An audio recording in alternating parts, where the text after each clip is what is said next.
Hey guys, I hope you are doing well today.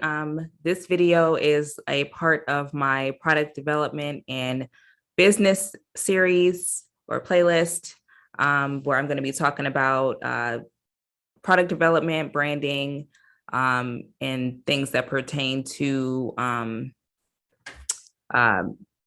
business and product development, basically. So, so for today, I really wanted to talk specifically about branding. Um, Branding with regard to a couple of things. Your logo and your product photography. Those are two major components the uh, your branding, basically. Because and the reason why I wanted to bring this up, and I think that this is so important, this is a really a good place to start. I'm going to do more videos on other parts of product development and things, not just with clothing, but with other types of products. But I think we have to start here, because I'm seeing a lot of people who are missing the mark on this, especially a lot of the new brands, a lot of Black women who are starting new boutiques and or starting like their own line of other products and stuff like that, which I think is wonderful, but we are missing the mark when it comes to our branding. Prime example, I don't know what it is. I don't know why this is such a thing, but ladies, we gotta stop with this cartoon logos. Okay, we gotta. I don't know where we're getting this from. I don't know who's selling the idea that having a cartoon style, colorful, glittery logo with too much going on is a thing, is a good thing. But can we please stop with this? I think that those logos may be cute for like certain types of service-based businesses, but when you have a product-based business, let's stay away from that. You want a logo that's simple, and kind of straight to the point where people can easily recognize and remember it. If you look at any of the top companies, top brands, they all use very simple logos because they want you to be able to recognize and remember their brand. So that's the point that you have to keep in mind. Another thing is your product photography. I am seeing a lot of new boutiques and websites that have terrible product photography. It's either very homemade looking or the images are taken directly from the manufacturer and haven't been altered or edited at all. And it doesn't make for a nice, clean looking website that people are going to feel confident to be able to pull out their credit card and make a purchase with you. I want you to think of your top 5 favorite brands. Okay. It doesn't have to be a clothing brand, but think of your top 5 favorite brands. For me, I love Chanel. I love Dolce and Gabbana. Those are some of my favorites. But when I think about their logo, it's easy to remember. Like it's clean, it's simple, it's easily recognizable. So it looks very rich. It looks very it looks quality. If you look on their website, if you look on their social media pages, and everything's very very clean and very like cohesive, and it's not all over the place. You don't have to be a high-end brand like that in order to present yourself professionally. And I think that that's something that we need to get in our minds as people who are kind of coming into the game and trying to start their own business and stuff. You don't have to be a multi-billionaire or millionaire in order to present yourself professionally. I personally, just a little backstory about me. I started my brand called Lex a couple of years ago, and I've kind of been developing it ever since. And, I've sold a lot of products. I've I've kind of gone through a lot of ups and downs with it, figuring out what works, what doesn't. I was also guilty of the bad product photography when I first started. Um, now what I did make sure though is even from the very beginning, I wanted to make sure that my logo was very simple and straight to the point so it's easily recognizable. It takes time to develop a brand, but what I did want to make sure even from the very beginning was that my logo was something that would look rich and easy to remember. And so ever since, I've actually been doing private label work for other brands and other boutiques. So I've kind of been going a little bit back and forth between developing my brand and also doing work for other brands. So anyways, I have a lot of experience with this and I've seen a lot of different things. And guys, when I tell you that I'm in a couple different groups on Facebook that include women who own businesses, particularly Black women. I'm going to give you a specific example of what I'm talking about here as far as this bad branding or this lack of knowledge when it comes to how to effectively brand yourself. So there's one particular group, there's about 15,000 women in this group. And about 90% of the women in this group have websites that have these cartoon logos and they have homemade product photography. Now, and because occasionally somebody will make a post and they'll say, hey, why don't everybody post your link to your website in the comments and we can support each other. And it's great. Okay. Now and sometimes just out of curiosity, I go through, just out of pure curiosity, I'll go through a few of the websites and I'll look, and guys, when I tell you, I'm seeing the same thing. It's those cartoon glittery logos, and it's these manufacturer photos or photos that were clearly taken at home but not edited. It's okay to do your own photos at home, but you have to edit the photo. You have to do that. You got to take the time to do that. And so I'm seeing this more often than I'm not seeing it, which means that there's some information that is missing. There's a commonality there that that a lot of people are not aware of how to effectively brand and market their product, their line of products or their boutique.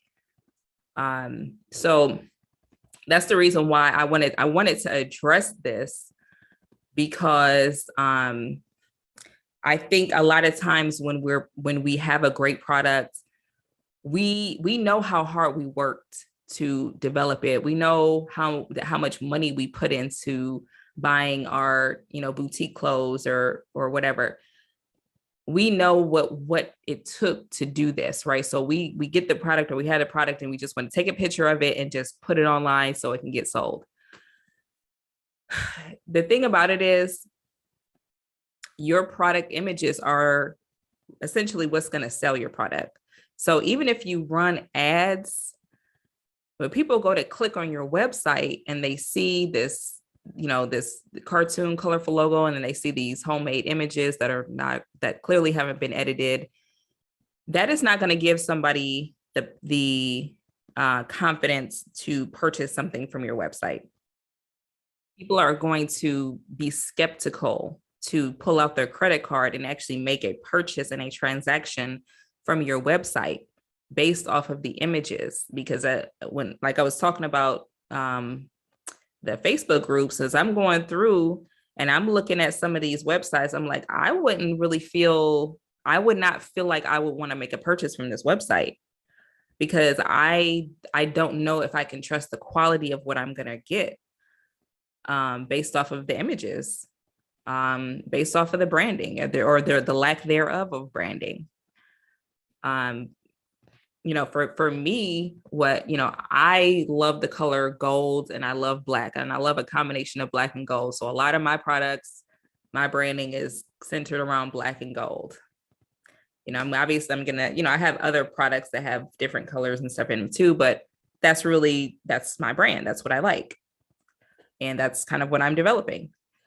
And I think too, I think a lot of times we think that we have to, we don't know how to present our products in a way that we can afford.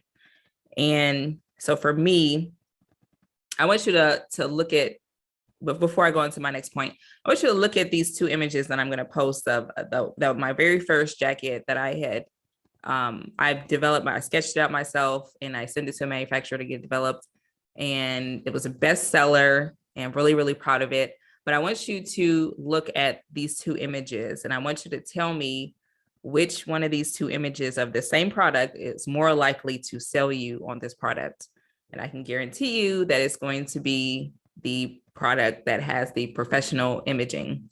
It's not going to be the product that you can see my hand and a hanger and all of that stuff. If I posted that on my website, I would not be selling products. Okay. The other image is what sold this product on these different platforms. I have a website, but then I have other ways that I sell on different platforms as well. But, you know, without that product photography, but the thing is like, product photography can get expensive. Okay. I did hire a professional studio to take this picture. Studio images, unless you have a product that can sell really, really well. You may have to use another alternative, which I'm going to talk about here in a second. But professional product photography is really going to cost you anywhere from like $35 to $45 per image. So, I mean, I'm talking like 45 for the front, 45 for the back, 45 for the side. Like it's expensive, especially and with apparel, because I used what they call a ghost mannequin effect, which makes it look like the images on a body, but you can't see the body. Very effective image for clothing sales, apparel sales, very effective, but expensive. However, there's other websites you can use. I recommend Canva. And actually, most recently for my two newest designs, these are two men's bomber jackets that I got developed and got sampled. And for my fall 2022 collection, I actually did my own experiment with Canva, and I actually really love the way that the images came out. Just put your product on like a plain background, take some nice pictures of it from some different angles, and then you would just use Canva to actually remove the background. So it puts it on a plain background, plain white, or I think they have some other colors. You can do some different templates. I think Canva is great. Like, so if you're on a budget, on a tight budget, or you're just getting started and you have a great product, I highly recommend using Canva to take your product photography. Because even if you have current images, even if you already have images, you can take the image, the best image that you have, put it into Canva, and it can still remove the background. It's great. So highly recommend that because I've been using it. I'm trying to save some money myself on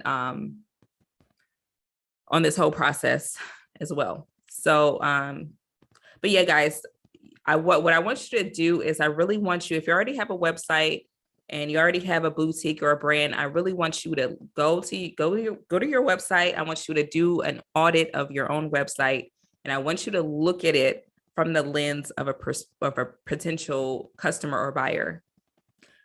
Because you got to realize, guys, when a person is coming to a website to shop, they don't care how much work you put in. They don't care how much money you spent. It's either, look, you either got something I want, I either like it or I don't. I want it or I don't. It's not, they don't care about how much work you put in, how much money you spent. Nobody cares about that. It's all about, do I like what I see? Do I want to buy this or do I not? So that's the reason why I really want you to do an audit of your own website and really look at it from the lens of a buyer, because ultimately you need to be self-aware. You need to be aware of what you're doing, because if you're not, then your website is probably not generating any income. So and what's interesting, I had actually saw a interesting statistic that says, I think there's about 25 million active retail websites that exist, or over 25 million. And out of over 25 million, less than 1 million sell more than $1,000 worth of product per year. So that's very telling. You know, there's a lot of websites out here, and most of them are not making any money. And the reason for it is because people don't realize how important marketing is and branding is. Your marketing and your branding is actually more important than the product itself. And I myself had to learn that as well, because I wasn't doing a good job at marketing, and I was not selling any products like the whole first 6 to 8 months that I tried to start this business. I learned a lot since then now, but man, when I first started, I wasn't selling anything except to my close family and friends, and that can only get you so far. So, but anyways, I'm just going to stop there. I just wanted to because I think people need to hear this, especially when it comes to if you want to start your own clothing brand or boutique, or your own whatever kind of product business that you want to start. You really got to start with the branding first, the logo, and once you get your products, the product photography, you got to have those two things down packed. All right, y'all. So stay tuned. Make sure you subscribe. Stay tuned. I'm going to be talking more about product development. That's my specialty. I'm going to talk more about product development. I'm going to talk more about the costs that are involved in it. And yeah, so we're going to get you together. All right. I'll see you next time.